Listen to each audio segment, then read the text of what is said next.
un tema que no es propiamente la parte especial ni la parte general de lo que conocemos como el derecho penal en su conjunto, pero sí es importante partir de ese punto específico. ¿Qué es un delito?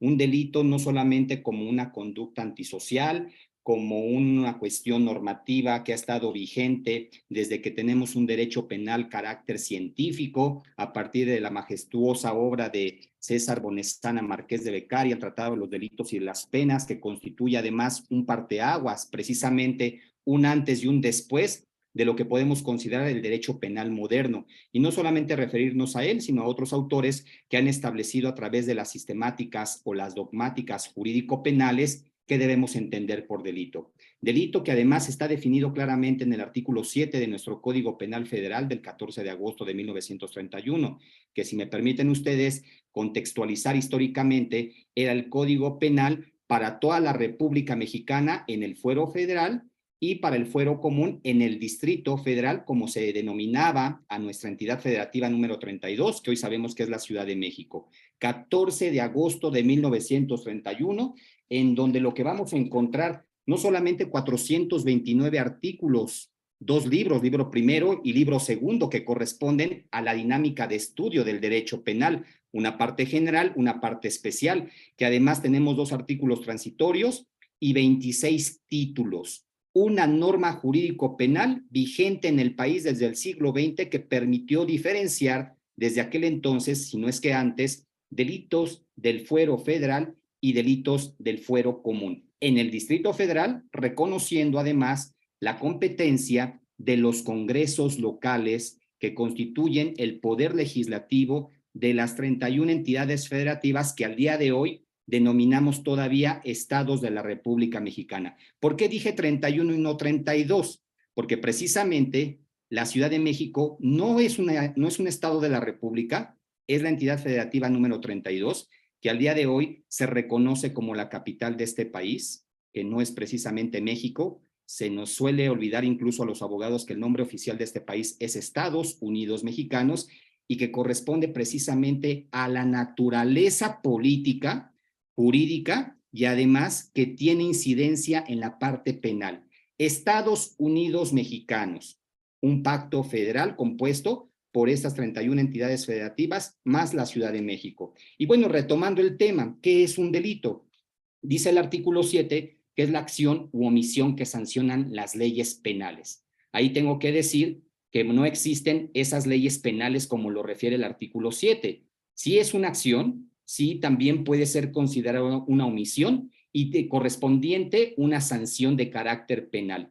Pero lo que no nos informa correctamente el artículo 7 es que precisamente los tipos, porque esa es la precisión que tenemos que referir, los tipos penales que les vamos a dar un alcance federal se encuentran primeramente en esta norma denominada Código Penal Federal, pero no es la única.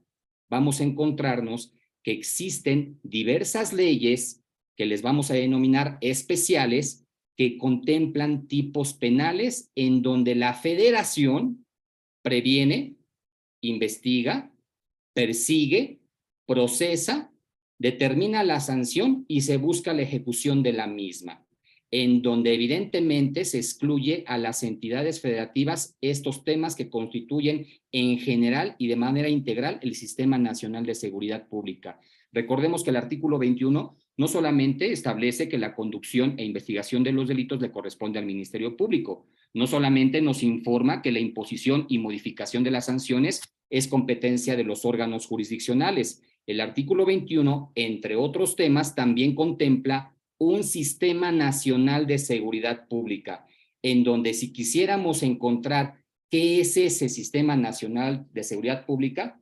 precisamente lo relativo a la prevención del delito, a su investigación, a su persecución ante los tribunales competentes, al procesamiento y la sanción de los mismos, y concluye con la ejecución de la sanción penal.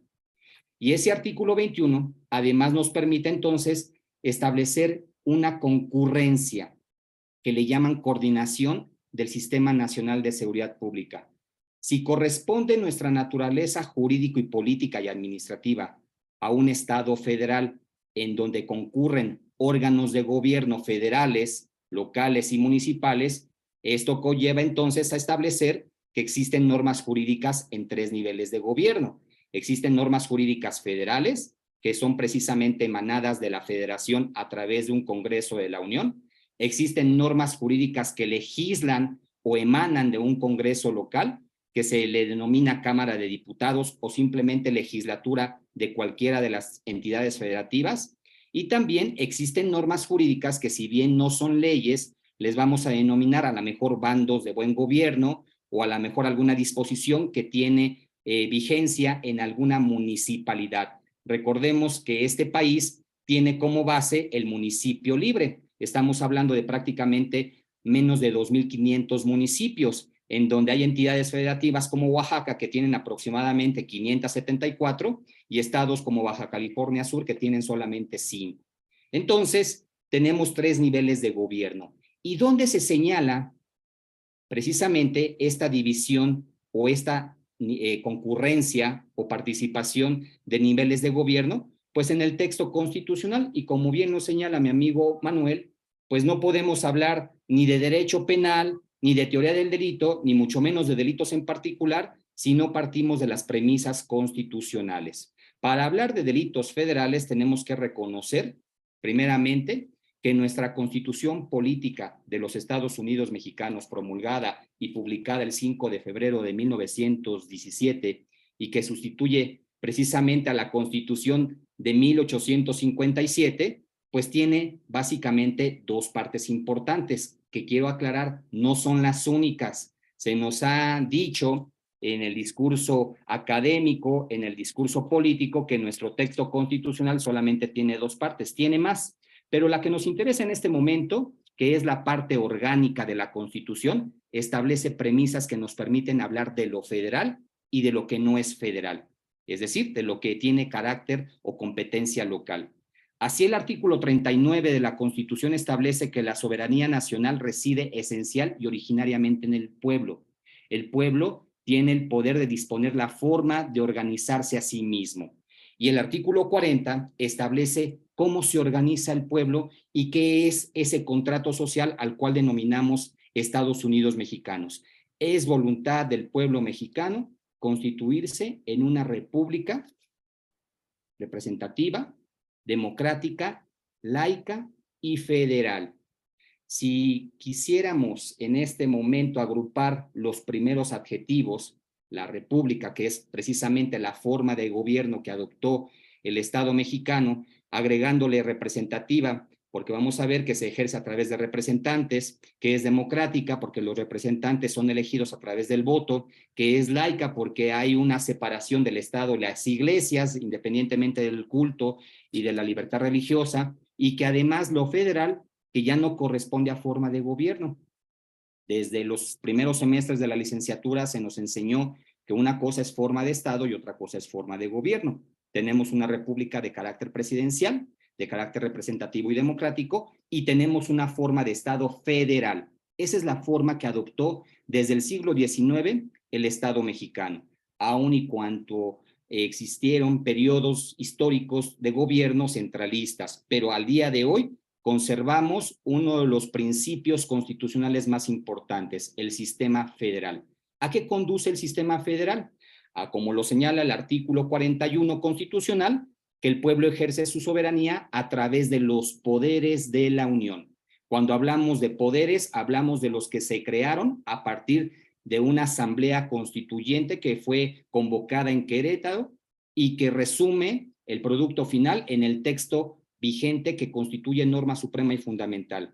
Es decir, los poderes de la Unión, que es la clásica división de Montesquieu en un poder legislativo, un ejecutivo y un judicial. Y precisamente en esta Constitución federal, llamada Constitución Política de los Estados Unidos Mexicanos, se señala cuáles son las atribuciones y facultades de los poderes de la Unión, qué competencia tienen los miembros del Congreso de la Unión, con 2 cámaras, una de diputados, 500 miembros, una de senadores, con 128 senadores, un poder ejecutivo que radica en una persona, al cual se denomina, de acuerdo con el texto vigente, presidente de la República o presidente de los Estados Unidos Mexicanos, que dura en su encargo 6 años, y con la modificación, no sé si ustedes saben, pero el presidente en turno, como se llama, termina su mandato el 30 de septiembre de 2024. Hubo una modificación y a partir de 2024 asumirá el nuevo presidente el 1 de octubre.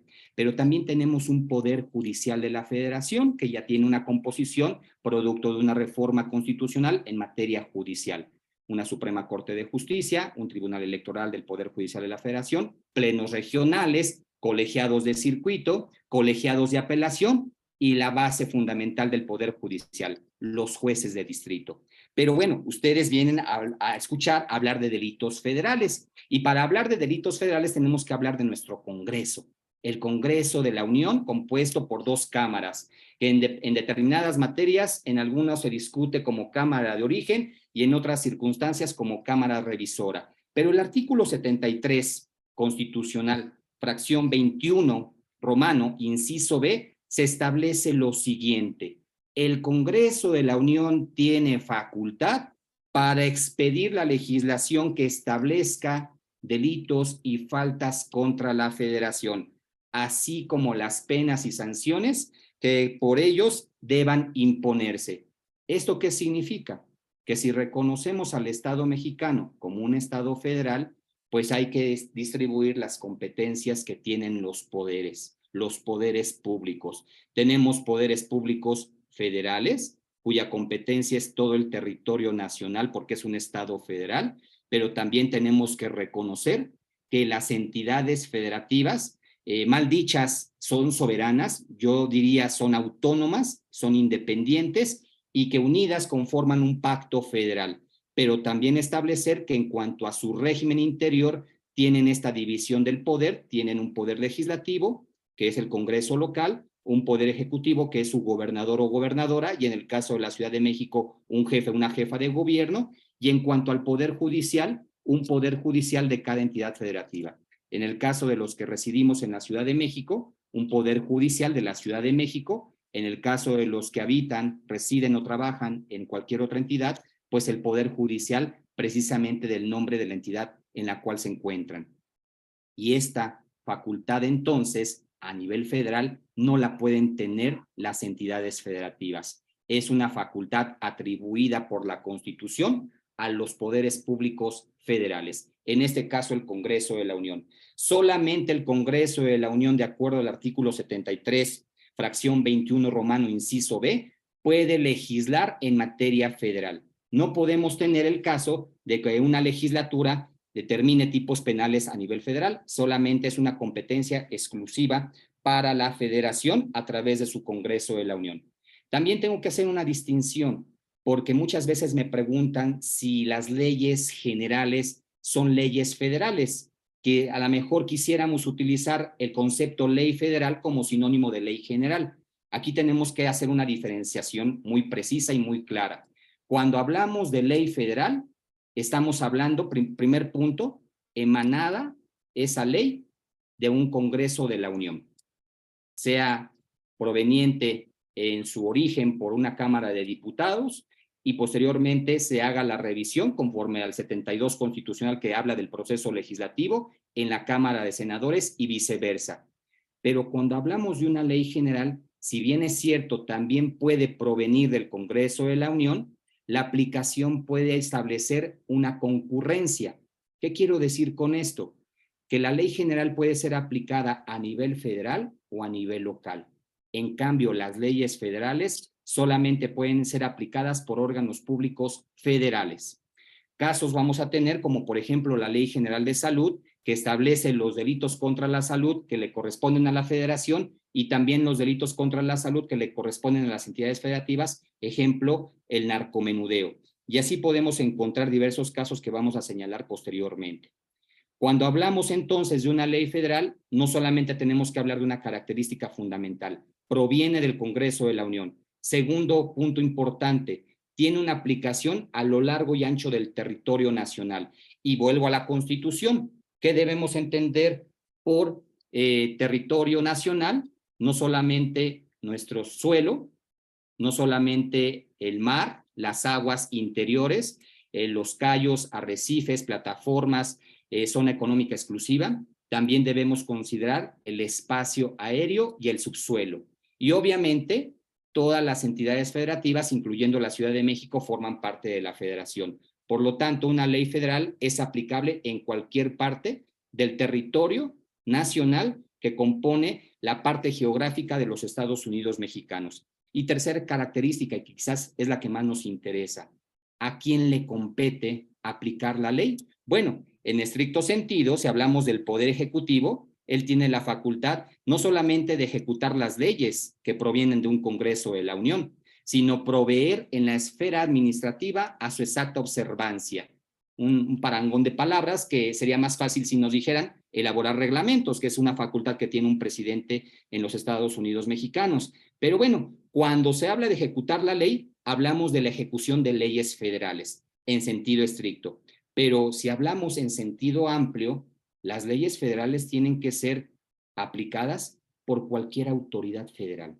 Si hablamos de delitos, pues hablamos de diversos temas. Prevención del delito antes de que ocurra. Investigación del delito, la conducta ya ocurrió y le compete a una autoridad ministerial su conducción e investigación.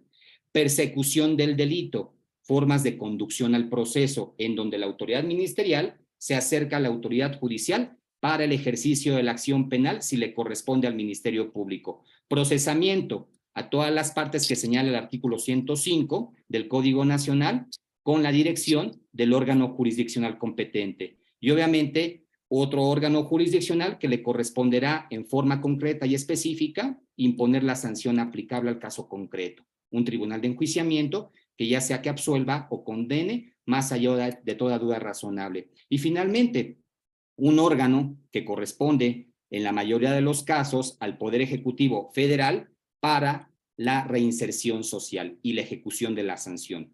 Entonces, en materia federal, solamente le compete la aplicación en sentido amplio a los órganos federales, a todos aquellos que intervienen desde la prevención del delito hasta la ejecución de la sanción penal.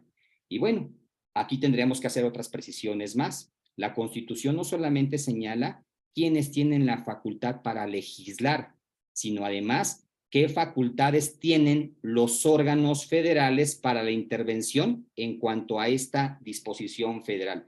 Y ahí nos tenemos que remitir indiscutiblemente al artículo 102, apartado A de nuestro texto constitucional, en donde se habla del órgano público autónomo, aquí aclaro, órgano público autónomo que ya no forma parte del Poder Ejecutivo, mucho menos forma parte del Poder Legislativo ni del Poder Judicial. Por eso se dice órgano público autónomo, cuya característica inmediata e importante es que está previsto en la Constitución de este país.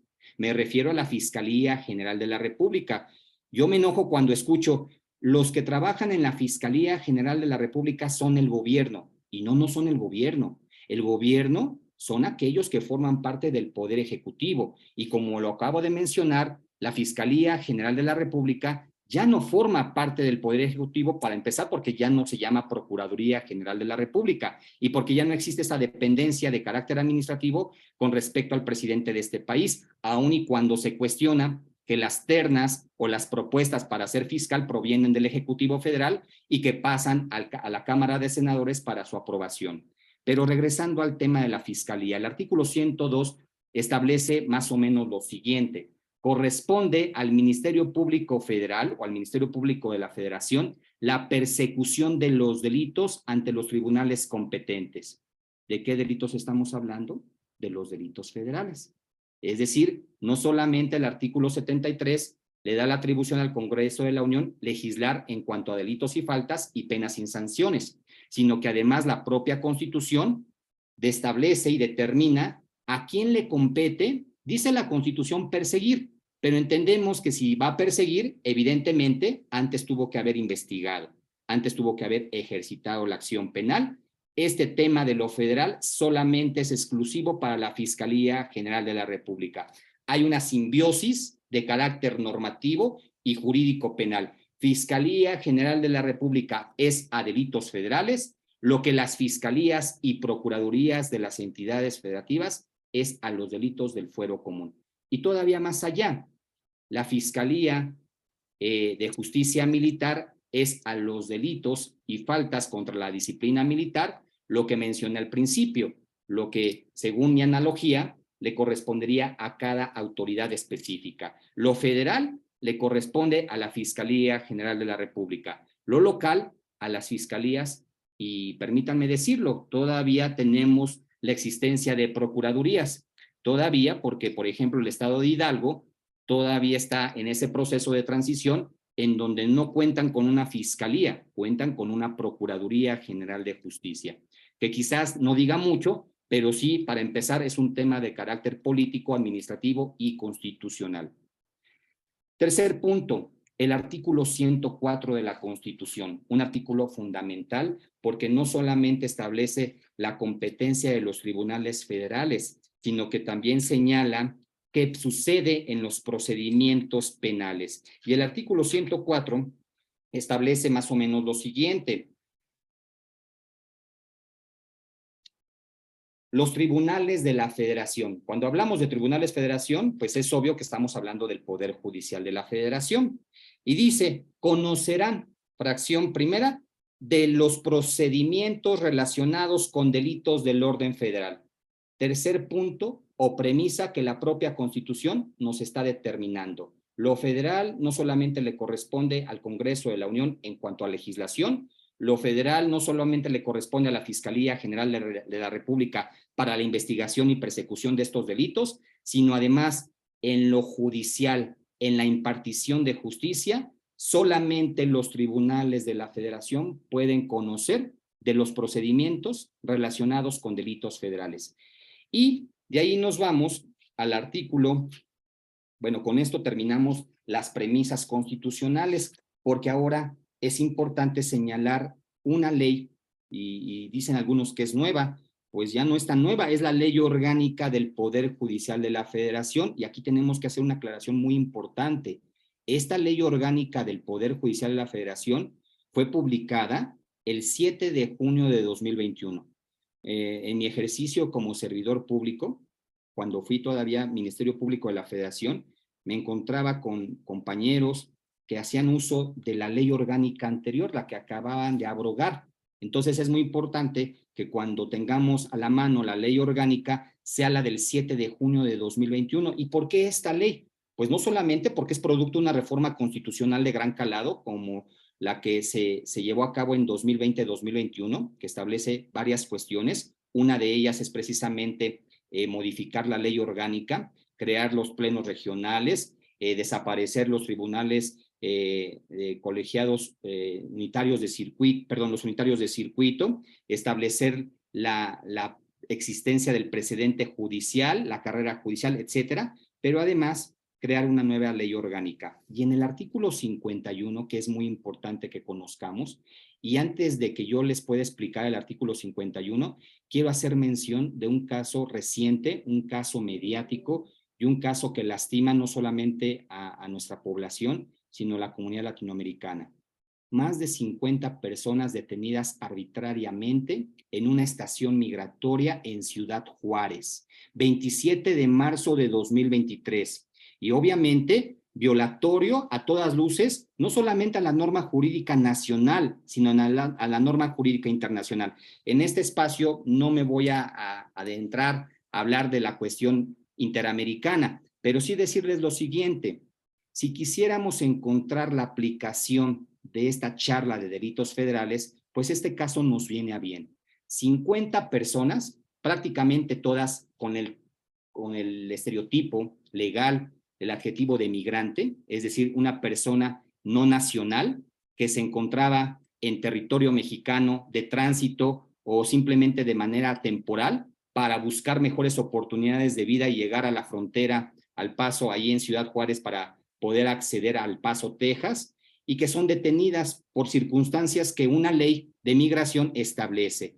Una detención que rebasa los plazos constitucionales, que cuestionamos mucho la inconstitucionalidad y la inconvencionalidad de la prisión preventiva, pero no nos damos cuenta que hay otras coladeras que destapar, precisamente las detenciones de las autoridades migratorias. Pero para regresar al caso, 27 de marzo de 2023, estación migratoria que pertenece o es administrada por el Instituto Nacional de Migración, órgano desconcentrado de la Secretaría de Gobernación del Gobierno de la República, y en donde comienza una gresca entre los propios detenidos en esta estación migratoria, y una persona de nacionalidad venezolana inicia un incendio precisamente donde se encuentran encerradas las demás personas detenidas por cuestiones de carácter migratorio, y dan la orden superior de no abrir las celdas, de no permitir la salida.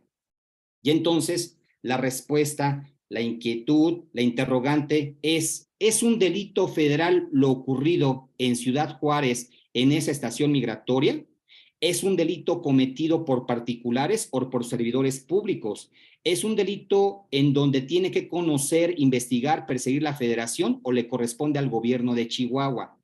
Y fíjense ustedes, con este interrogante yo les voy a precisar lo que dice la ley orgánica del Poder Judicial de la Federación para que no solamente demos respuesta a este tipo de casos, sino a muchos otros.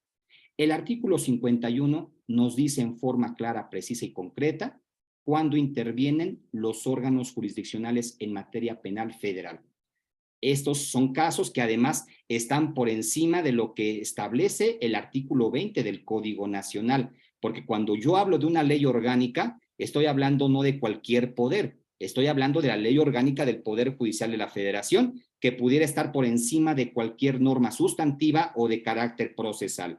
Artículo 51, fracción 1 romano.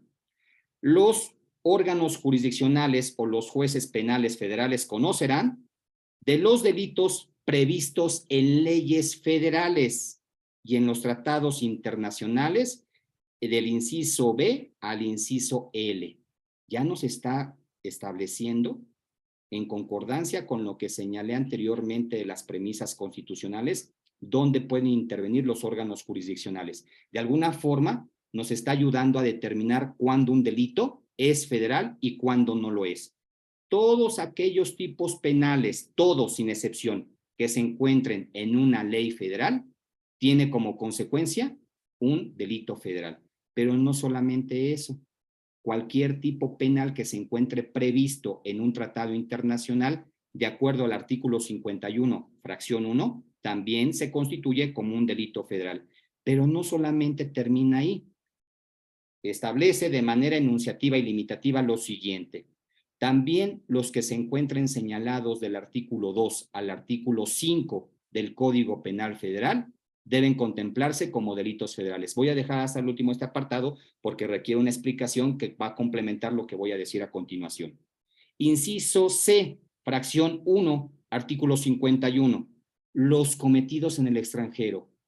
Y obviamente quien no es experto en materia constitucional, ni mucho menos en materia penal, cuestionaría la extraterritorialidad de la norma jurídica mexicana. Pero fíjense lo que dice: los cometidos en el extranjero por las o los agentes diplomáticos o personal oficial de legaciones, así dice legaciones, no es delegaciones porque me repiten delegaciones, no me faltó decir es legación mexicana y además cónsules mexicanos. Es decir, cuando un agente diplomático, cuando un cónsul, cuando un servidor público federal que forme parte del personal diplomático en territorio extranjero se encuentra adscrito a un consulado, a una embajada, a una oficina de representación en cualquier ciudad o país, y si lo comete él o ella con estas características, se entiende que es un delito federal y tiene que ser investigado y procesado conforme a las leyes nacionales, siempre y cuando se cumplan ciertos requisitos.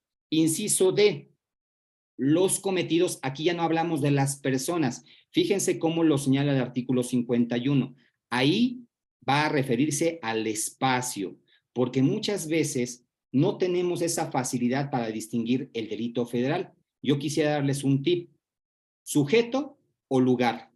Si el sujeto activo es un servidor público federal, el delito es federal. Si el sujeto pasivo es un servidor público federal, el delito también es federal. Y la otra regla, como tip: ¿dónde se cometió el delito? ¿Se cometió en un espacio público local o se cometió en un espacio público u oficial federal?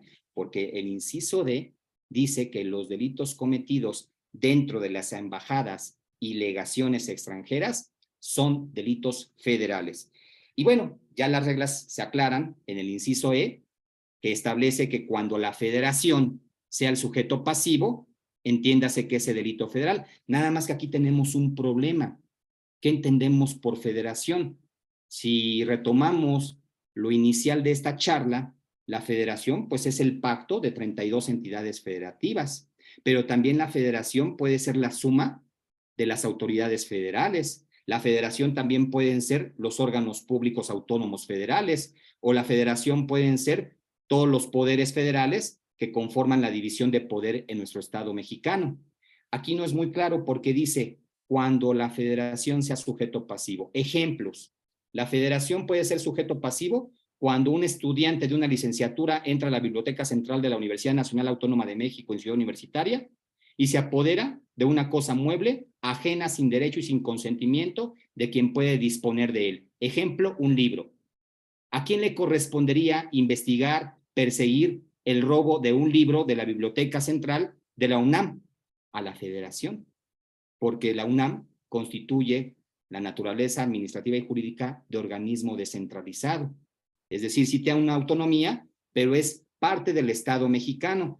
Y lo mismo es robo de un libro, delito federal, que el robo de cable o de energía eléctrica a la Comisión Federal de Electricidad, o los daños a los bienes del Instituto Nacional de Bellas Artes, o bien pintarrajear o dañar los muros exteriores del Palacio Nacional. Cuando la federación sea sujeto pasivo, entenderíamos que estamos hablando de la federación. Lo mismo ocurre porque me llegan casos de estudiantes, principalmente de las normales rurales de Oaxaca y de Guerrero, cuando toman las casetas de la ahora Secretaría de Infraestructura y Comunicaciones y Transportes. Ahí la federación también es sujeto pasivo y todos tenemos claro que entonces no es el Estado, no es el municipio donde se encuentra esta caseta de Capufe, sino la propia federación. Ahora viene en cuanto al sujeto. Esto también es muy importante y nos va a ayudar a distinguir si el delito es federal o no lo es.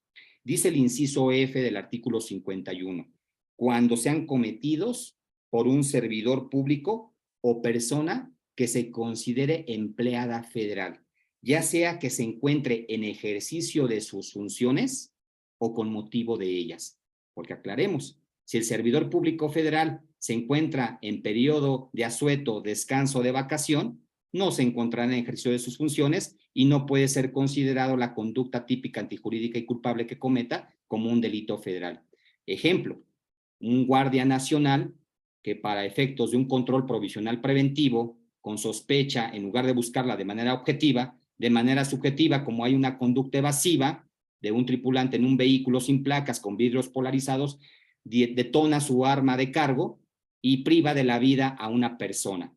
Caso ocurrido recientemente, como en muchas otras partes del país, en Laredo, Tamaulipas.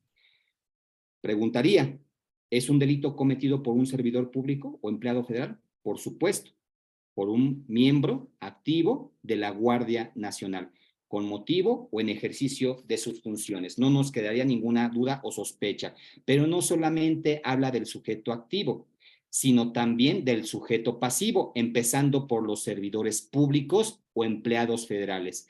¿Qué sucede si hay una conducta típica, antijurídica y culpable? Y aquí hago una anotación. ¿Por qué hablo de estos elementos positivos del delito? Va en concordancia con lo que establece nuestro Código Nacional de Procedimientos Penales en el 405. Si en este momento ustedes me quisieran decir o preguntarme qué entiendo dogmáticamente por delito federal, pues entendería lo siguiente: una conducta, hacer o no hacer, o sea, los dos aspectos, positivo o negativo, típica, es decir, que esa conducta o ese hecho encuadra en un tipo penal, la descripción legal que hace el legislador en un supuesto hipotético, y que además esa conducta típica es contraria a derecho, es decir, es antijurídica, y que posteriormente existe un reproche por parte del Estado para quien cometió o participó en ese injusto culpable. Dice Rubén Quintino, podemos definir el delito como el injusto culpable y punible. Yo diría, podemos definir el delito federal como esa conducta típica, antijurídica y culpable, en donde le corresponde a la Federación resolver. Y cuando hablamos de resolver, implicaría prevenir, investigar, perseguir, procesar y sancionar. Ese es el delito federal. Pero bueno, regresando a nuestro tema, inciso G, cuando una conducta típica, antijurídica y culpable sea cometida en contra de una o de un servidor público o empleada federal en ejercicio de sus funciones o con motivo de ellas, ¿sí? Se entenderá que es delito federal. Ejemplo, ¿qué sucedería si en campaña, que estamos en tiempos de precampaña, prohibidos por la ley porque no se puede hacer precampaña, aun y cuando vemos todos los días a ciertos funcionarios federales hacerlo, imaginemos, esperemos que no suceda, pero en un supuesto hipotético, un senador que se encuentre contendiendo por su partido en la precampaña, una jefa de gobierno que se traslada a cualquier ciudad del interior del país, o bien a un secretario de Relaciones Exteriores o un secretario de Gobernación haciendo lo mismo, sufren un atentado contra su integridad o contra su propia vida. ¿Entenderíamos entonces que se aplicaría el inciso D? Ahí tendríamos una dificultad, porque estamos hablando de que si bien son en contra de servidores públicos o empleados federales de primer nivel, el acto de precampaña, que además está prohibido por la ley electoral, nos impediría hablar que se encuentra realizando su acción en ejercicio de su función o con motivo de ella. Entonces, ¿esto a qué nos llevaría?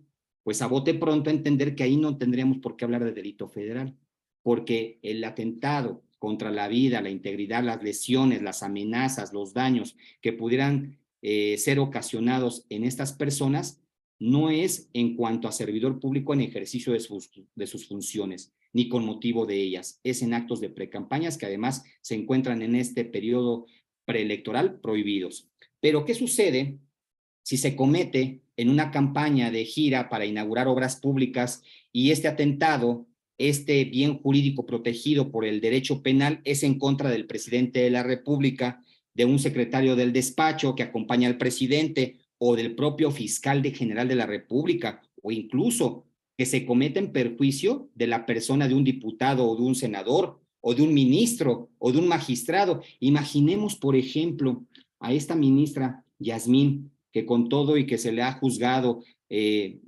pues atendiendo no solamente a criterios de mediatización, porque no somos nosotros nadie para juzgarla, independientemente de lo que haya cometido, pero sufre un atentado contra su vida en una conferencia que en una casa de la cultura. Imagínense la exposición a la que se enfrenta, que sufre un atentado y que sufre una lesión. Ahí estaríamos en presencia del inciso G del artículo 51, fracción 1, porque se está cometiendo en contra de un servidor público federal. Y bueno, no solamente acaba ahí. Si el atentado, la conducta típica antijurídica recae en contra de un miembro del Consejo de la Judicatura Federal, en miembro de un titular de un órgano público autónomo como puede ser el Banco de México, la Comisión Nacional de Derechos Humanos, el INEGI, la Coneval, la COFETEL, la COFECO, etcétera, dice el artículo 51 que entonces le corresponde a la Federación la investigación y persecución. Y agrega también aquellas conductas en donde el servidor público sea un director o miembro de una junta de gobierno o de un equivalente en organismos descentralizados. Es decir, no solamente vamos a atender al sujeto activo, sino también al sujeto pasivo. Y ahora sí nos vamos a los lugares, que también es muy cuestionado. Imaginemos, por ejemplo, robo a pasajero en un transporte federal regulado por la Secretaría de Infraestructura y Comunicaciones y Transportes a través de una concesión. Una línea de transporte de pasajeros como puede ser ETN, ADO, Costa Line, etcétera. ¿Qué sucede si se comete un robo consumado o un robo de grado de tentativa al interior de un autobús de pasajeros por una vía terrestre, vía general de comunicación federal, entre la Ciudad de México y la ciudad de Querétaro? Fíjense lo que dice el inciso H para que podamos responder. Los delitos perpetrados con motivo del funcionamiento de un servicio público federal, aunque dicho servicio esté descentralizado o concesionado, se entiende como delito federal. Para empezar, el lugar donde se comete el robo a pasajero se comete en una vía general de comunicación que le corresponde a la Federación. Si la respuesta es sí, entonces estaríamos en presencia del inciso H, y el robo a pasajero en una vía general de comunicación se traduce en un delito federal. Pero también dice lo siguiente, el inciso I, que acompaña y complementa lo dicho anteriormente: los delitos perpetrados en contra del funcionamiento de un servicio público federal o en menoscabo de bienes afectados a la satisfacción de dicho servicio, aunque se encuentre descentralizado o concesionado. Hay casetas de cobro de las vías generales de comunicación que no le corresponden a las entidades públicas, a las autoridades federales, locales o municipales. Ciertos tramos carreteros, ciertas autopistas o vías urbanas que están concesionadas. Pues también en este caso, si la concesión deriva de un permiso o acto administrativo federal, se entendería que ese delito también es federal. Otro ejemplo: ¿qué sucedería si se comete un delito al interior de un aeropuerto internacional o un aeropuerto nacional o un aeropuerto local? ¿Qué sucedería si se comete un delito dentro de una administración portuaria integral? ¿Qué sucedería si se comete un delito dentro de una estación ferroviaria o una estación migratoria, como es el caso que ya les mencioné?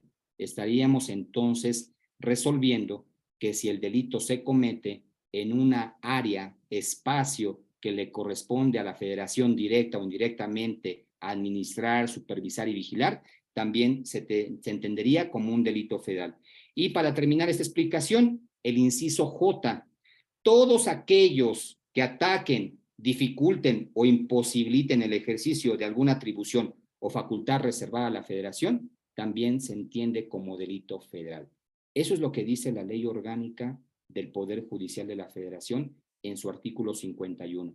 Son varios incisos, les he mencionado los más importantes, pero no puedo dejar de hablar de lo que dice nuestro Código Nacional de Procedimientos Penales, que también es muy conciso, muy claro en cuanto a reglas de competencia. Me refiero al artículo 20, que establece cuándo puede conocer los órganos jurisdiccionales federales y, por exclusión, cuándo deben conocer los órganos locales. El artículo 20 de nuestro Código Nacional, además de establecer reglas de competencia y que obviamente se refieren en primera instancia a los órganos jurisdiccionales, pues también de manera implícita se refieren a quienes, antes de acudir a los órganos jurisdiccionales, tienen que hacer labor de prevención, de conducción e investigación del delito. El artículo 20 establece en varias fracciones estas reglas de competencia y nos vamos a ir a la fracción 1 y a la fracción 2, que es las que nos despejan el panorama para saber si estamos en presencia de un delito federal o no. Para determinar la competencia territorial de los órganos jurisdiccionales federales o locales, según corresponda, se observarán las siguientes reglas. Cuando hablamos de lo local o lo común, la respuesta la vamos a encontrar en la fracción 1 romano. Los órganos jurisdiccionales del fuero común tendrán competencia sobre los hechos punibles cometidos dentro de la circunscripción judicial en la que ejerzan sus funciones, conforme a la propia ley orgánica de dicha entidad federativa. La ley orgánica me refiero al Poder Judicial local. Recordemos que si tenemos 32 entidades federativas y la número 32 es la Ciudad de México, pues en suma va a resultar que existen 32 leyes orgánicas. Cada ley orgánica de cada Poder Judicial divide el territorio quizás en partidos, distritos, circunscripciones, partidas judiciales. Eso ya será propio de cada ley orgánica. En el caso de lo federal, sabemos que el país se divide en regiones y se divide en circuitos, y esa es la forma en que se organiza el país judicialmente a nivel federal, pero lo que establece la fracción 1 refiere al fuero común. Ahora bien, lo que nos interesa: ¿qué dice el Código Nacional de Procedimientos Penales como regla de competencia para los delitos federales? Dice lo siguiente: cuando el hecho punible sea del orden federal, conocerán los órganos jurisdiccionales federales. Pero aquí tendríamos que hablar de otras dos cuestiones más: la facultad de atracción y la competencia concurrente, que también nos van a ayudar a determinar, bueno, es que el delito de primera mano no era federal, es un robo de combustible, sí, pero el robo de combustible siempre será federal. Bueno, ahí no tenemos problema, pero es un robo a autotransporte. A ver, la pregunta sería, ¿autotransporte de qué? ¿De carga? Sí. ¿Quién le otorgó la concesión? ¿Fue la autoridad federal? No. Entonces, ese robo de carga o ese robo de vehículo le correspondería al fuero común. Pero si ese robo que nace como un delito del fuero común es trascendente para que la federación lo atraiga por el hecho mismo, entonces la federación puede atraer el asunto y en donde le informa la Fiscalía General de la República que si bien es un delito que nace como delito del fuero común, va a ejercer la facultad de atracción. Ahora también hay delitos que son cometidos en dos circunscripciones, es decir, en dos territorios, nace en una entidad federativa o surge ahí el delito y tiene efectos en otra, en donde será competente el órgano jurisdiccional del fuero común o federal, dependiendo la ley aplicable. Si el tipo penal se encuentra en la ley federal, ahí no tenemos problema. El problema lo vamos a entender cuando tengamos competencia concurrente. Competencia concurrente, que entonces tendríamos que hablar de las leyes generales. ¿Dónde tenemos competencia concurrente? Aquí hago la aclaración. Competencia concurrente no significa que simultáneamente van a conocer del hecho punible. No, sino que vamos a tener que elegir entre una autoridad ministerial federal o una autoridad ministerial local que a su vez tendrá la oportunidad de ejercitar la acción penal ante el órgano jurisdiccional competente. Y vamos a tener esa competencia concurrente cuando hablemos de las siguientes leyes. Por ejemplo, Ley General de Salud, en donde se divide de entrada los delitos contra la salud a nivel federal, que pueden ser posesión, venta, transporte, trasiego, en donde participa o no la delincuencia organizada, pero también vamos a encontrar conductas que de acuerdo a una tabla que no debe exceder, pues entonces hay una diferenciación de narcomenudeo en donde será la autoridad del fuero común quien tendrá atribución. Pero también tenemos una ley general para prevenir y sancionar los delitos en materia de secuestro. Recuerden que les comenté que no se puede decir leyes penales, aunque el propio artículo 7 así define el delito. Acción u omisión que sancionan las leyes penales. Es un error legislativo, porque lo que debió de haber escrito el constituyente permanente que legisló, el constituyente, perdón, el constituyente originario, es delitos previstos en leyes especiales. La ley general para sancionar los delitos en materia de secuestro tiene competencia tanto en lo federal como en lo local. Aquí la pregunta sería, si esta ley general para prevenir y sancionar los delitos en materia de secuestro, pues regulan los tipos penales que tienen que ver con la privación ilegal de la libertad y en específico el de secuestro, ¿cuándo será competencia federal? El artículo 23 es muy claro. Este nos permite diferenciar cuándo un secuestro es federal y, por exclusión, cuándo será de carácter local. Y es muy específico. ¿Será secuestro federal o será un secuestro como tipo penal federal cuando intervengan miembros de la delincuencia organizada? Esto va en concordancia con el artículo 2 de la propia Ley Federal contra la Delincuencia Organizada del 6 de noviembre de 1996. Otro ejemplo donde hay competencia concurrente. Y aclaro, competencia concurrente es que de entrada tendría que ser el fuero común quien investigue, persiga y procese el delito. Pero por excepción, la federación puede intervenir de acuerdo a lo que prevé la propia ley. Ley general para prevenir, sancionar y erradicar los delitos en materia de trata de personas. También tiene competencia concurrente. Otra ley, Ley general para prevenir, investigar y sancionar la tortura. Ley general ley general en materia de desaparición forzada de personas, también tiene competencia concurrente.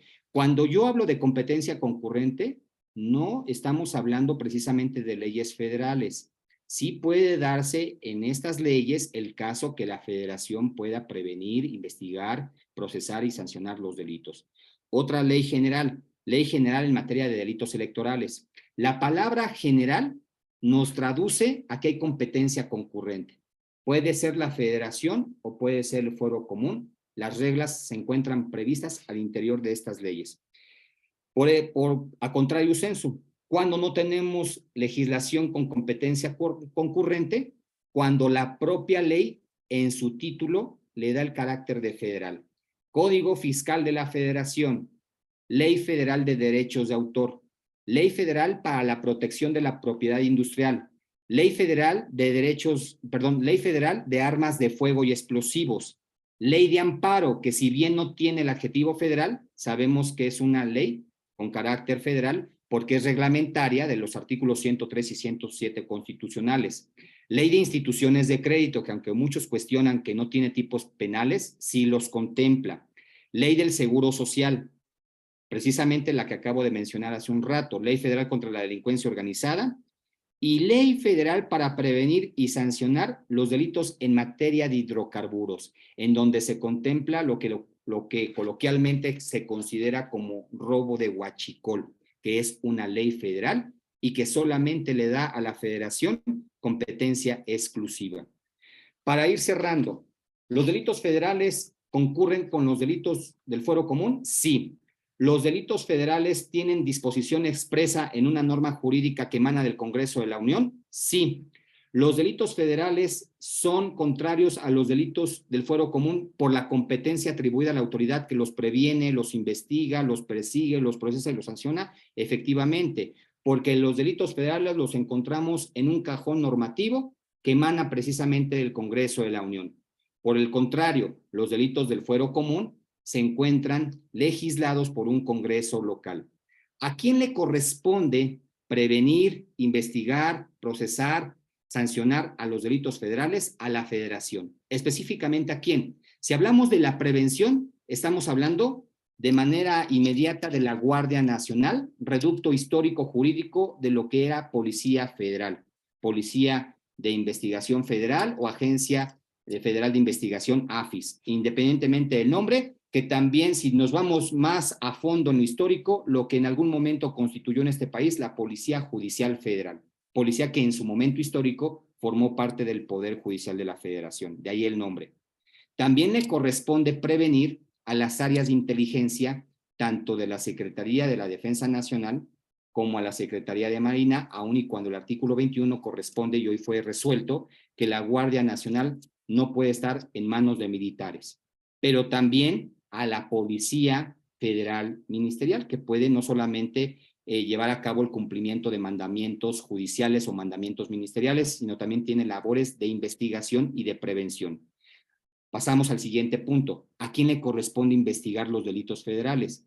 Dice el artículo 21 muy claramente, la conducción de los delitos compete al Ministerio Público. No dice el 21 si es federal o local, pero si al artículo 21 le sumamos lo que señala el artículo 102, si hablamos de delitos federales, a quien le corresponde la conducción de la investigación de un delito federal es al agente del Ministerio Público de la Federación, institución que se llama Ministerio Público, que está depositado en una Fiscalía General de la República, que de acuerdo a la ley actual, ley de la Fiscalía General de la República, se compone de fiscalías especializadas, fiscalías especiales, órganos desconcentrados, en donde habrá presencia en las 32 entidades federativas como delegaciones estatales de la FGR en cualquiera de sus entidades. Obviamente, cada fiscalía especializada por unidades especializadas de investigación. En el caso de su servidor, que participé en lo que era la CEIDO, hoy se llama Fiscalía Especializada en Materia de Delincuencia Organizada,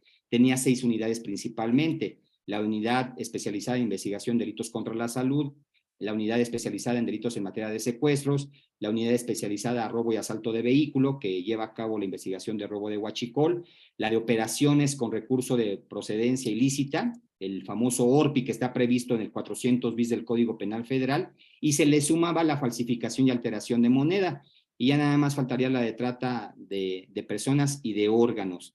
6 unidades que componen la FENDO. Este es un ejemplo de cómo la Fiscalía se ha estructurado y organizado a su interior. No todos los ministerios públicos investigan de todo. Tendríamos que ver rasgos de especialidad por materia que además son importantes conocer para efectos de debatir competencia cuando estamos en los centros de justicia penal federal litigando precisamente solicitudes de vinculación a proceso a nivel federal.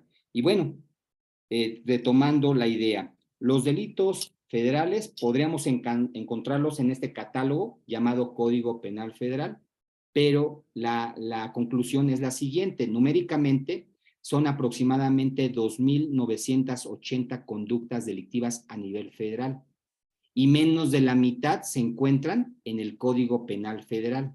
Es decir, que la mayoría de los delitos federales que se encuentran positivizados y vigentes en este país los vamos a encontrar en muchas leyes especiales, casi todas ellas, si no es que todas, provenientes de un Congreso de la Unión. Por lo tanto, tienen competencia federal y le corresponde al Ejecutivo Federal su aplicación y a los otros órganos del poder público, es decir, al Poder Judicial, su aplicación al caso concreto.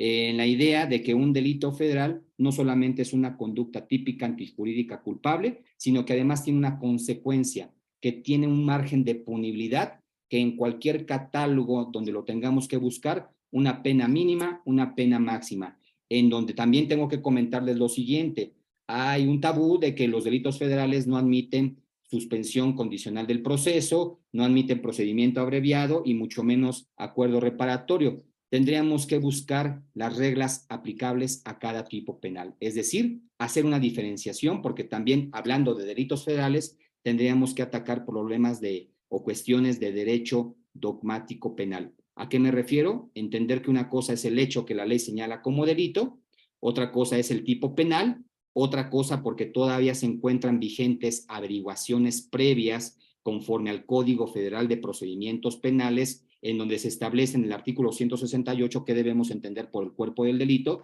que además ese reducto de cuerpo del delito lo retoma el 405 del Código Nacional de Procedimientos Penales y el 406, cuerpo del delito como la suma de elementos objetivos, subjetivos y normativos para entender si tenemos o no tenemos un delito.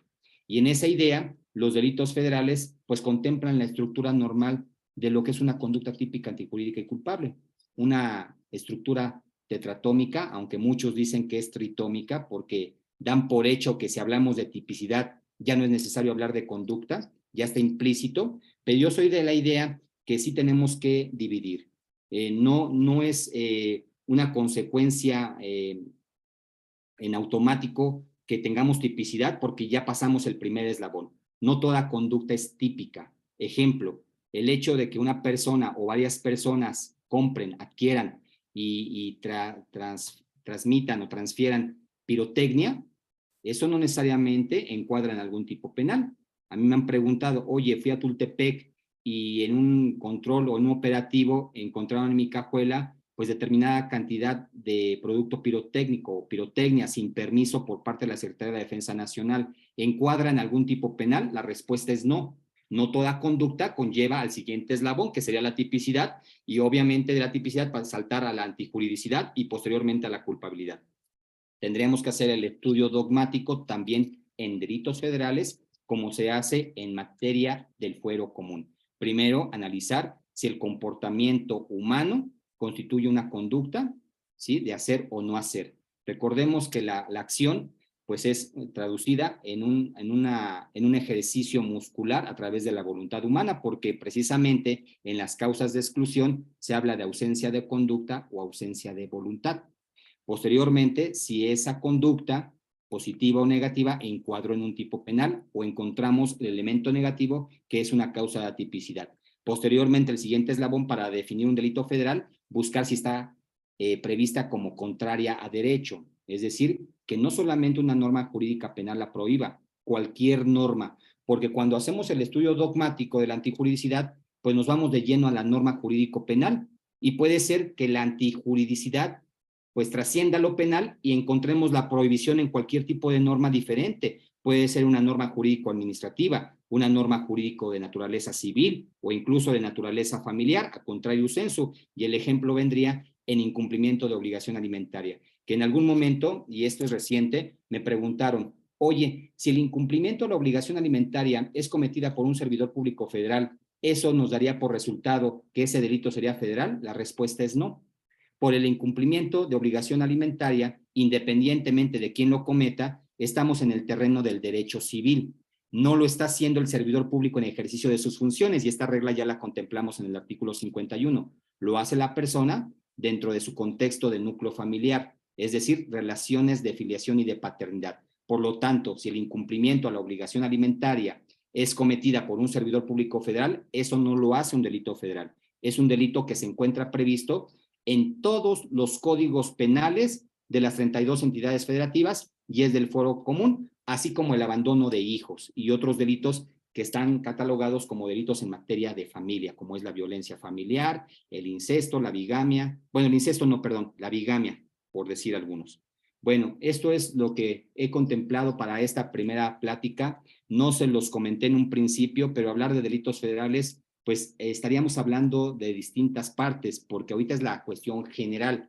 Tendríamos que hablar, por ejemplo, de autoría y participación. Tendríamos que hablar del tema de concurso ideal y concurso real en delitos federales. Tendríamos que hablar de tentativa acabada e inacabada. Tendríamos que hablar precisamente de reglas de prescripción, cuándo prescriben, cuándo no prescriben. Hay delitos federales que nunca van a prescribir, por ejemplo, el secuestro, la desaparición forzada de personas, la desaparición cometida por particulares, la tortura. Hay delitos considerados no solamente federales, que además trascienden lo nacional. Se les llama delitos de lesa humanidad, que incluso pueden ser investigados por órganos extranjeros en donde se puede llevar a la justicia ante la Corte Internacional de la Haya a quienes los hayan cometido. Eso también es importante.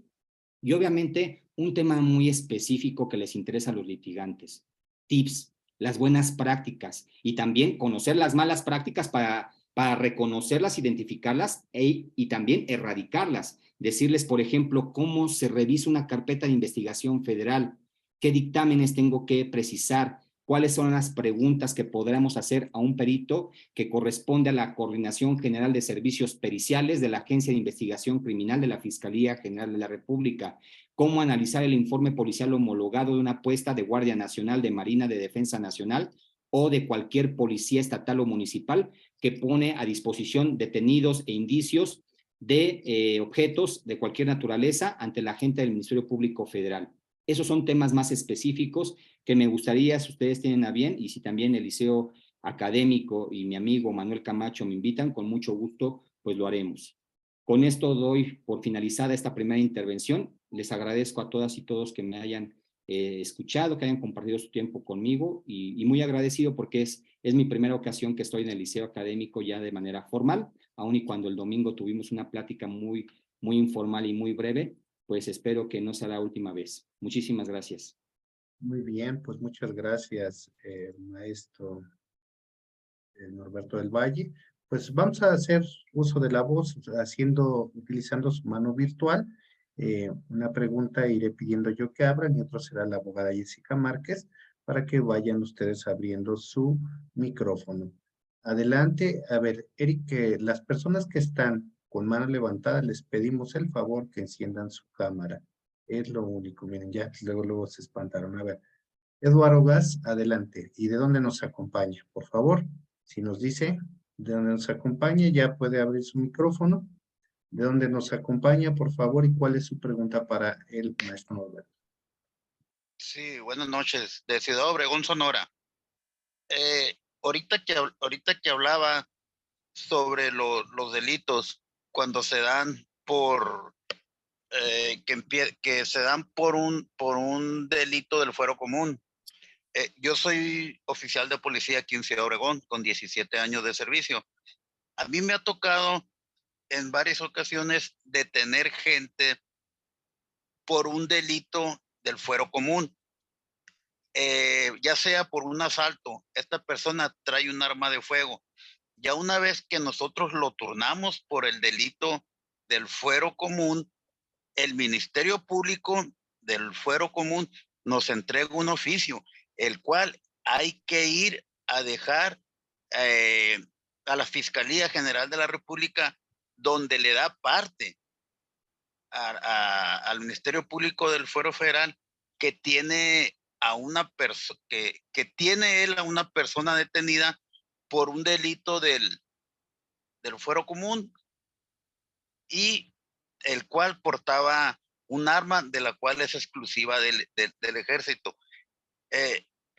Lo que ahí es la coordinación que tienen ellos en darse parte, que ya después el Ministerio Público es el que se va a encargar de juzgarlo por la aportación del arma de fuego, o ahí cómo se ponen de acuerdo ellos. Muy oportuna la pregunta, compañero de Ciudad Obregón.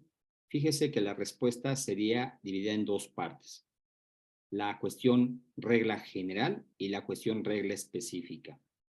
Si el delito o el hecho con apariencia de delito, para no ser pues tan poco probo en esta terminología, porque solamente podemos hablar de delito cuando un órgano jurisdiccional competente ha determinado mediante una sentencia condenatoria que existe ese hecho y que existe un responsable. Solamente ahí nos podemos atrever a decir delito.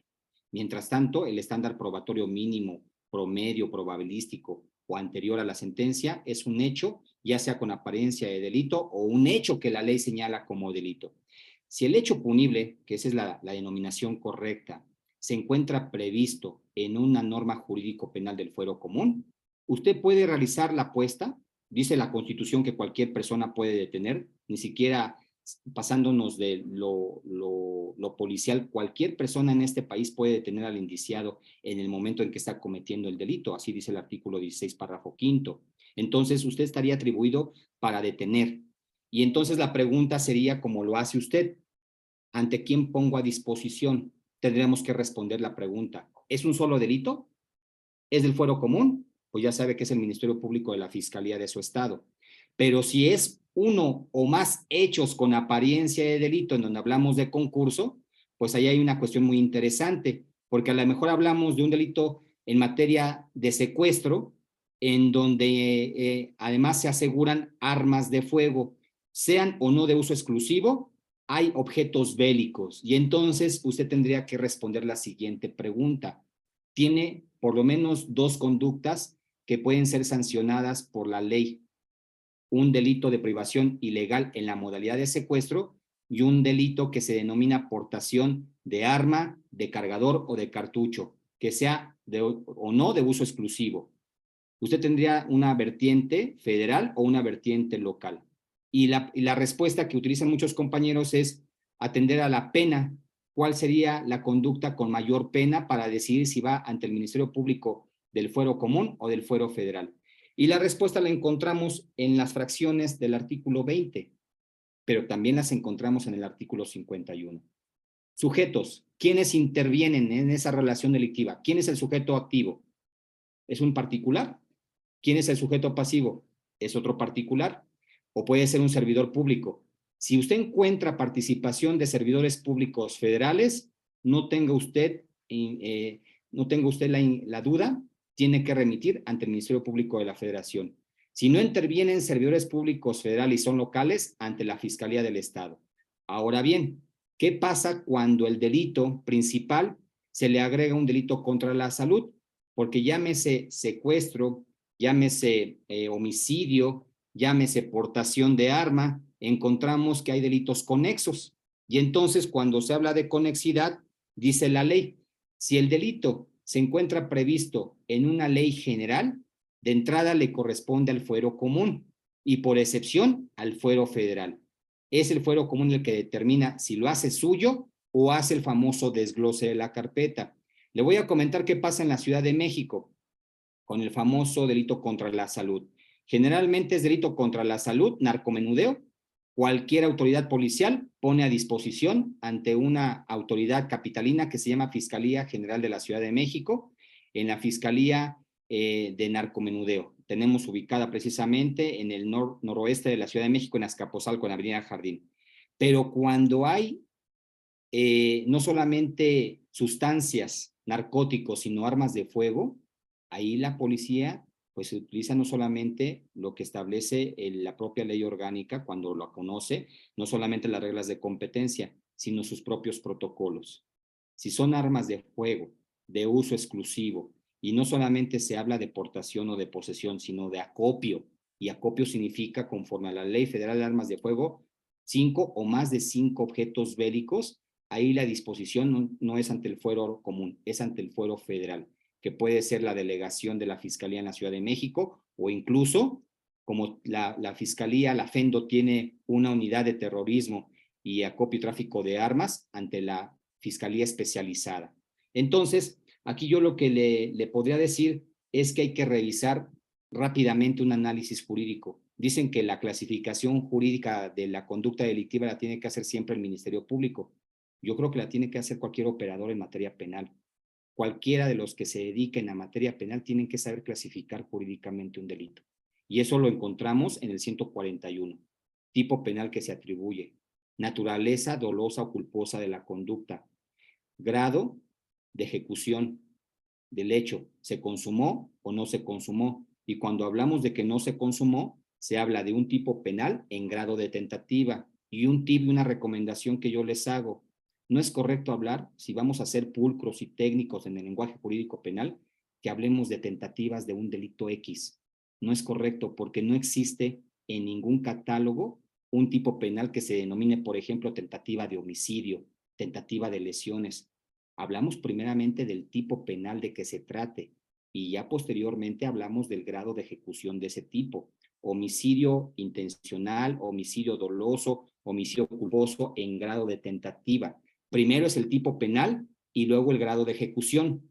Tentativa, que ya sabemos que es punible, la que nos interesa, y que puede ser en dos vertientes, y eso es parte de un curso de dogmática jurídico penal: tentativa acabada o tentativa inacabada, ¿sí? Desistida o no desistida, ya son cuestiones muy específicas.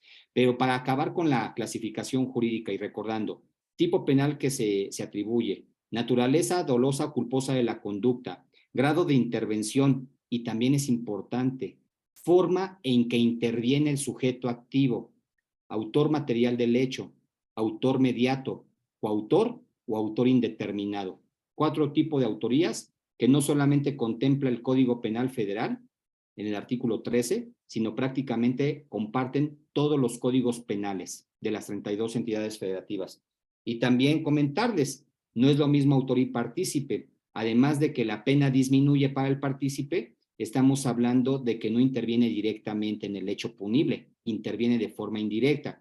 Así se habla de partícipe instigador, también se habla de partícipe cómplice y partícipe encubridor. Entonces, eso es importante para efectos de que usted determine como policía de qué estamos hablando. Ahora me han preguntado, ¿un policía tendría que conocer todo el derecho penal vigente? No, pero sí el tramo de su intervención como autoridad. Usted tiene que reconocer, obviamente, que usted es una autoridad que debe fundar y motivar lo que haga, que esta es una autoridad que debe conocer las obligaciones del policía que están en el 132 del Código Nacional de Procedimientos Penales, que usted tiene que saber, por ejemplo, los criterios que aplican para un control provisional preventivo, en donde impere la sospecha objetiva razonada o sospecha razonada objetiva. Tiene que conocer la ley del uso de la fuerza pública, los niveles de contacto, tratar de evitar la fuerza letal como última instancia, la última ratio que dicen los penalistas. No acceder a la fuerza letal como primer instrumento, sino agotar sus niveles de contacto y los niveles de fuerza, conocer sus protocolos de intervención y obviamente conocer lo que establece el artículo 16. Usted puede detener, sí y solo sí, en 3 casos: delito en flagrancia, caso urgente y por una orden judicial. De ahí en fuera usted no puede detener a nadie, y menos privarlo de la libertad, porque no solamente usted sería responsable administrativamente hablando, sino sería responsable penalmente y sería responsable ante el Estado y ante la sociedad para efectos de un procedimiento ante el Sistema Interamericano de Derechos Humanos, que conlleva una sentencia condenatoria para el Estado mexicano y obviamente la integración de una carpeta en su contra. Entonces, pues es lo que yo le puedo comentar, compañero de Ciudad Obregón. No sé si con lo que le respondí, pues haya aclarado sus dudas. Si no, dígame y con mucho gusto, pues le encuentro otra respuesta. Bueno, gracias por su respuesta, doctor. También tenemos aquí una pregunta de Eric Calzada. Ya puede encender su micrófono. Antes de hacer su pregunta, ¿nos puede comentar de dónde nos acompaña? Buenas noches, les hablo del Estado de México. Bienvenido, compañero. Buenas noches. Buenas noches. Bueno, nada más, bueno, a mí yo he conocido más o menos unas carpetas de investigación en el foro común. Bueno, yo nada más es una pregunta, creo que simple, ¿no? O sea, ¿cómo está conformada? ¿Cuál es la diferencia entre una carpeta de investigación del foro común a una carpeta de la Fiscalía General de Justicia, ya sea Estado de México y Estado de Hidalgo, a una carpeta de investigación de la FGR? Bueno, esa es mi duda. Muy buena su pregunta y tiene que ver con el tema. Tiene que ver precisamente con la procuración de justicia en materia penal.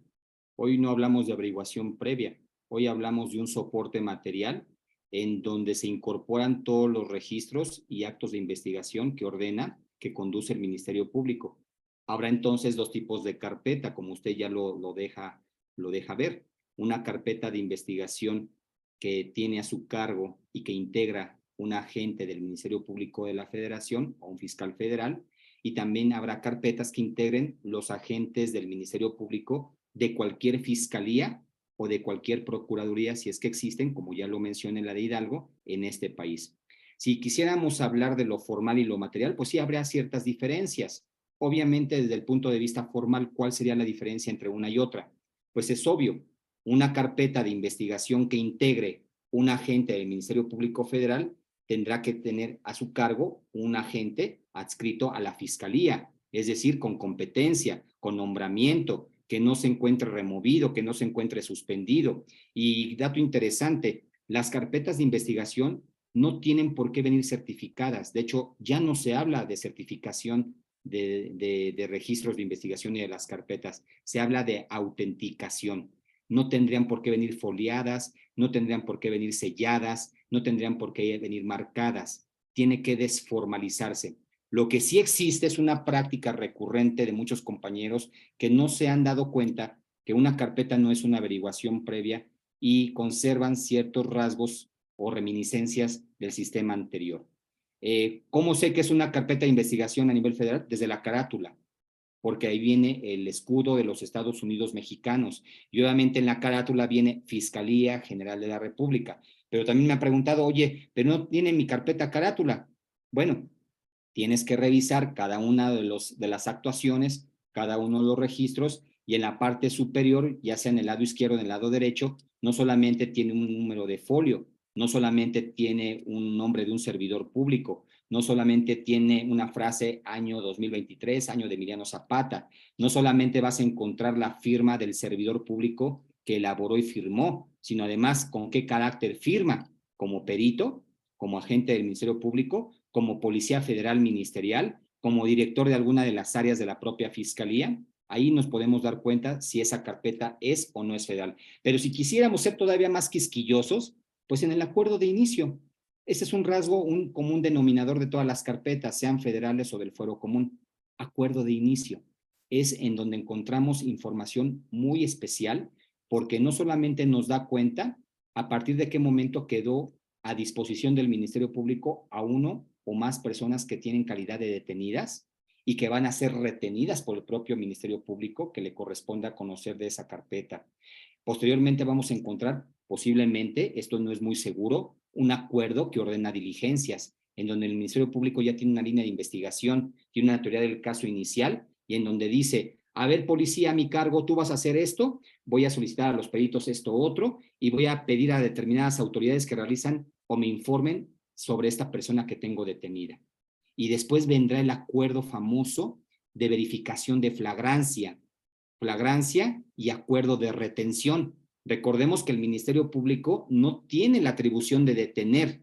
Quien detiene es el policía y quien retiene es el Ministerio Público, y eso es lo que vamos a encontrar en la carpeta. Pero me quiero atrasar un poquito, me quiero regresar.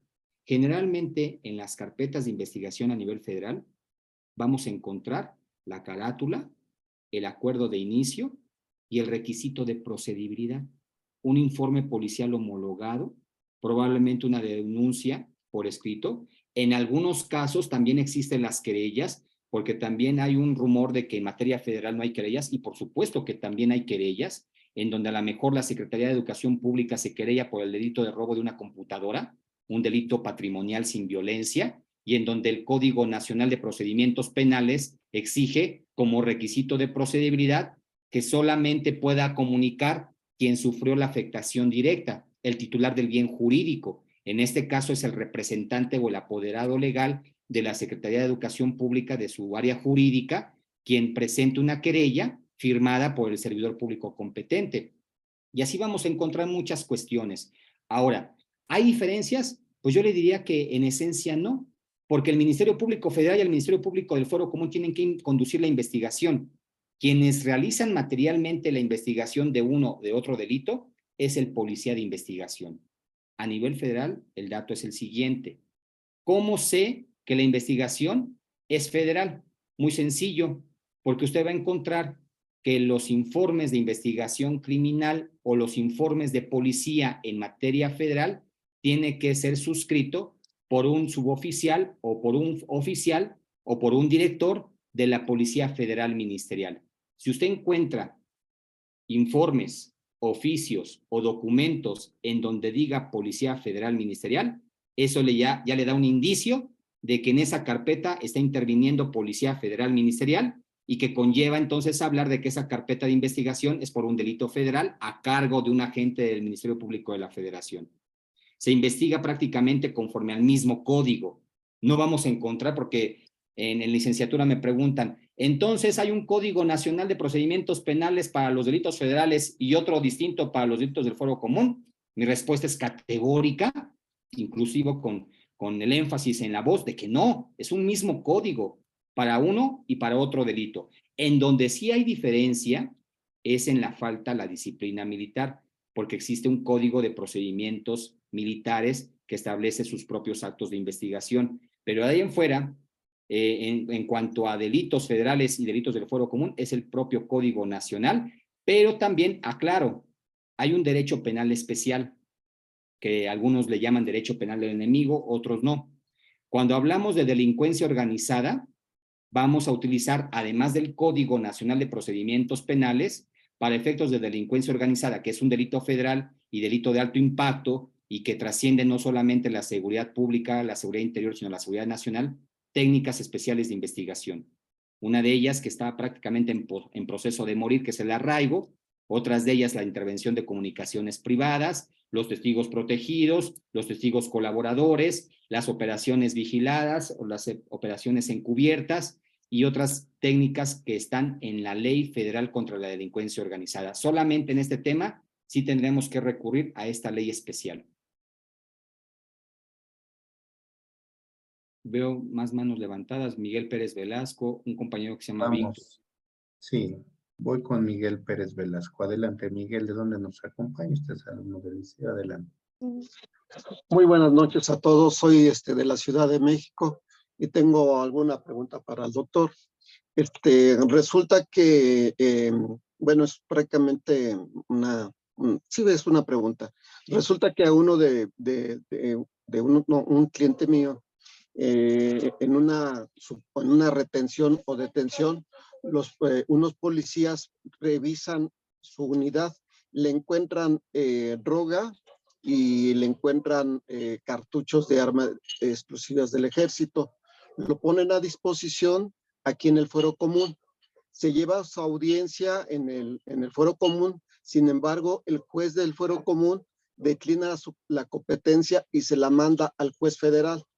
El juez federal, llevamos la audiencia con el juez federal y el juez federal asume su competencia única y exclusivamente sobre el delito de portación de cartuchos de arma de uso exclusivo del ejército. Y lo que se refiere al narcomenudeo se lo regresa al juez del Fuero Común. Sin embargo, después el juez de Fuero Común niega la competencia del delito de narcomenudeo y dice que él no acepta esa competencia y se lo manda a un tribunal de alzada para que resuelva ese conflicto competencial. Aquí, ¿qué recomienda o qué opinión tiene al respecto, doctor? Así como lo está planteando, yo tuve un caso parecido.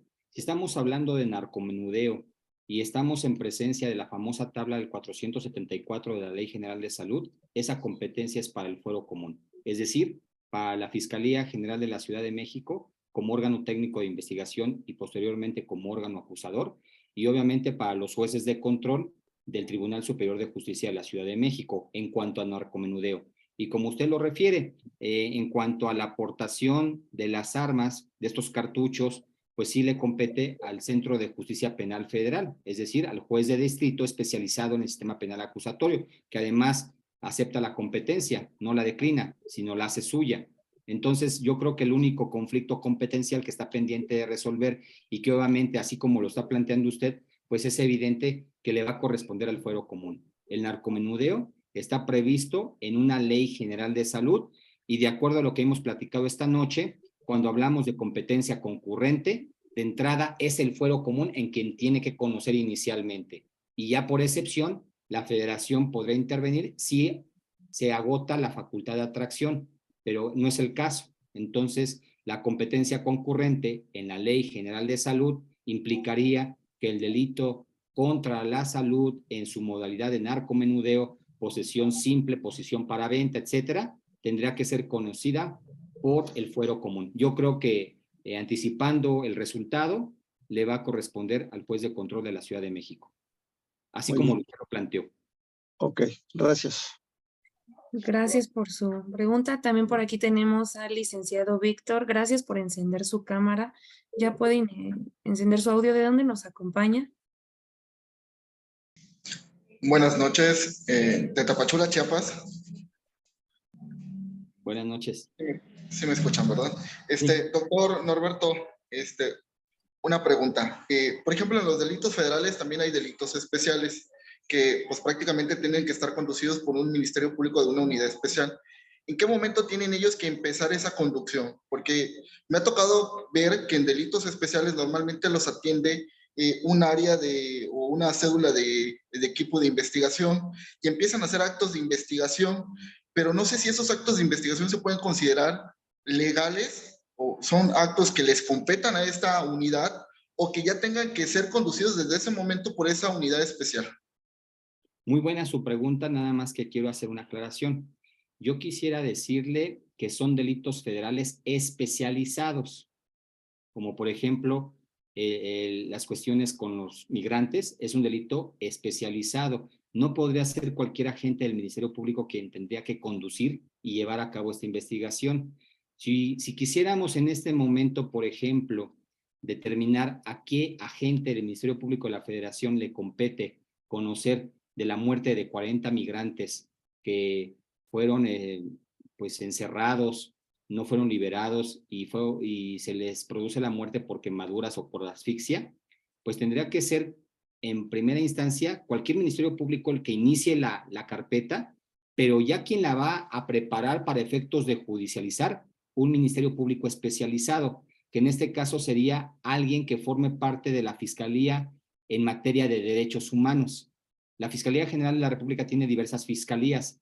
No sería congruente que, por ejemplo, un Ministerio Público de Fendo, que maneja delincuencia organizada, vea el tema de los migrantes. No sería tampoco competente un agente del Ministerio Público de la Fiscalía de Coordinación Regional de FECOR.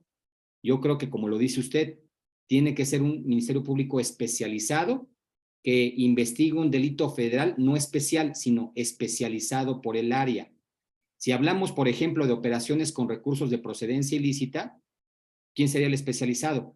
Pues un Ministerio Público de la Federación que forme parte de FENDO. Si quisiéramos hablar de un asunto contra la violencia contra la mujer, hay un área que se llama FEVINTRA. Si quisiéramos hablar de delitos cometidos contra periodistas, hay un área específica.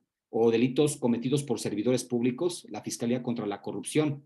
O si hablamos, por ejemplo, del delito de secuestro. Entonces, efectivamente, quien debe integrar de manera completa para efectos de judicializar, no solamente debe ser un Ministerio Público de la Federación, sino por el tema, uno que sea especializado. ¿Cómo lo voy a saber? Pues es muy fácil. La ley de la Fiscalía General de la República nos define estructura, funciones y organización de todos los ministerios públicos que forman la Fiscalía. Ahora le quiero comentar algo y va relacionado con su pregunta. Tratándose de delincuencia organizada, no puede ser cualquier ministerio público el que investigue este tema. Tiene que ser alguien que conforme a la Ley Federal contra la Delincuencia Organizada se encuentra adscrito hoy en día a la FENDO. O sea, si en Tapachula o en Tuxtla Gutiérrez hay una delegación de la Fiscalía General de la República y ahí quisieran presentar una denuncia contra la delincuencia organizada, no sería competente por especialización. Tendría que ser en la Ciudad de México donde se inicie, donde se integre y donde se tendría que judicializar. Las detenciones se pueden hacer en cualquier parte del país, los aseguramientos, pero la carpeta tendrá que hacerse ante un agente especializado por su tema, como usted lo comentó.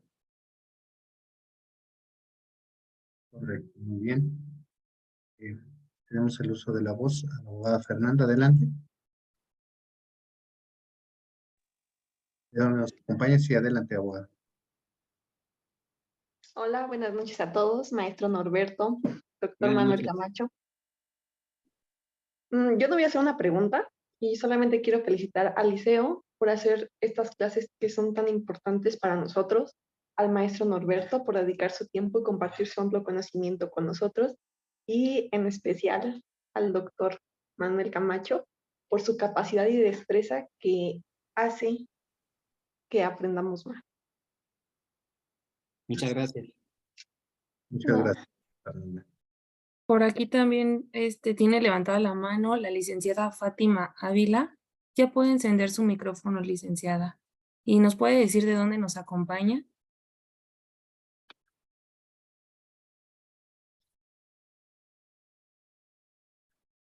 Hola, buenas noches. Buenas No noches. Mi nombre es Fátima. Yo ahorita me encuentro radicando en el estado de California, doctor Norberto, pero fui fiscal por varios tiempo en la ciudad de Zacatecas. Por varios tiempo yo me especialicé en justicia para adolescentes.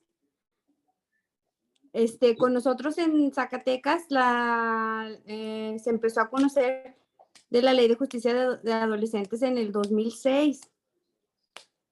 Entonces a nosotros ahí nos llegaban, como por ejemplo, si había una detención de delitos federales, a nosotros nos desglosaban por parte del adolescente. Los delitos federales los conocíamos nosotros como un fuero común.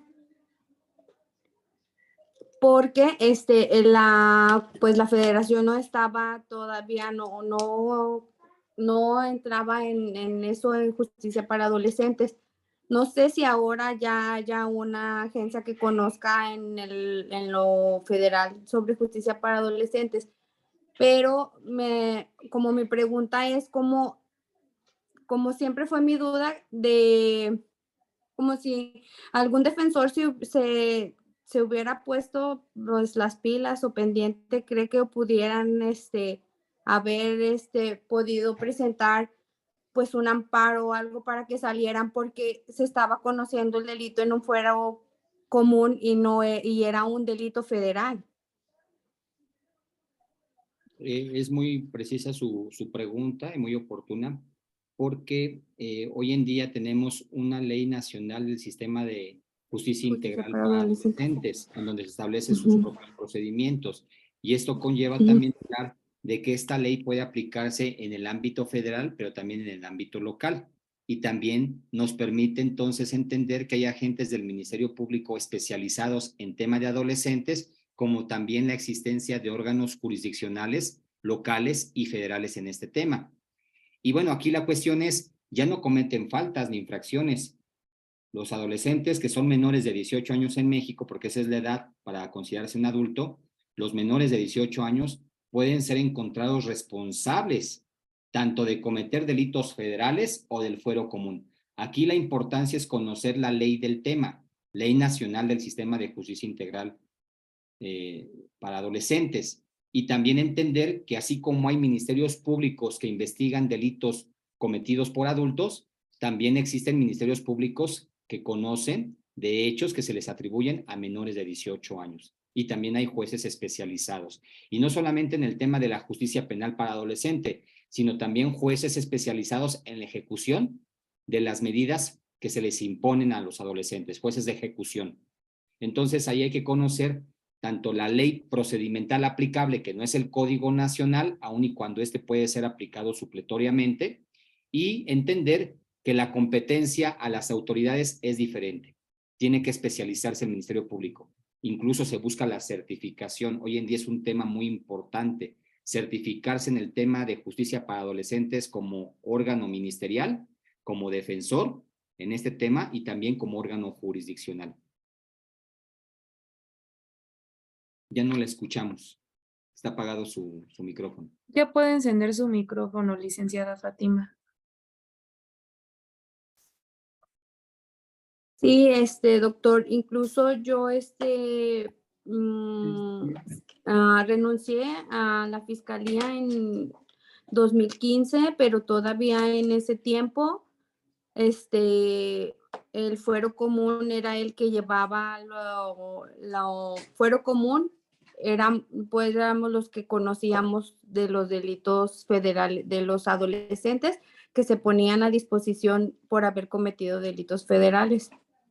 Okay. Uh-huh. Aquí la idea Por eso, es, y entonces ahora ya es una ley general que se puede conocer, pues.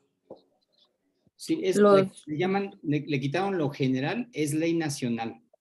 Así Nacional. como un Código Nacional de Procedimientos Penales y hay una Ley Nacional de Mecanismos Alternativos de Solución de Controversias en Materia Penal, una Ley Nacional de Ejecución Penal, también existe la Ley Nacional del Sistema de Justicia Integral para Adolescentes.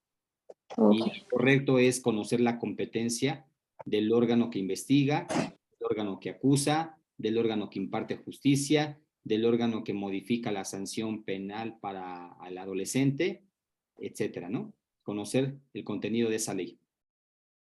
Muy bien. Última pregunta y nos vamos ya. Guillermina Soriano Ram, adelante.